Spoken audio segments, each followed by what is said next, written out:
राष्ट्रहिताचा बुलंद आवाज, राष्ट्रप्रथम न्यूज।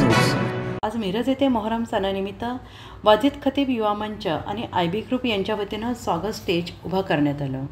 मोहरम सणाच्या पारंपरिक मिरवणुकीत फुलांनी सजवलेल्या गाडीतून सरबत वाटप करणाऱ्या मंडळांचे अध्यक्ष यांना छत्रपती शिवाजी महाराज जयंती महोत्सव समितीचे संस्थापक अध्यक्ष माननीय विलासभाई देसाई आणि नॅशनल ड्रायव्हर असोसिएशनचे संस्थापक अध्यक्ष माननीय राजू शिंदे यांच्या हस्ते पुलगुच्छ ट्रॉफी देऊन स्वागत करण्यात आले। यावेळी पत्रकार माननीय इरफानभाई बारगीर, माननीय दादासाहेब पाटील, अरुण देवर्षी, वाजिद खतीब, माननीय एजाज बारगीर, माननीय दादासाहेब यमगर, माननीय किशन चौगुले, आयबी ग्रुप वाजिद खतीब युवा मंचतर्फे कार्यकर्ते उपस्थित होते। महिला, लहान मुले, मुली, नागरिकांना सरबतबंदी घेण्यासाठी मोठी गर्दी केली।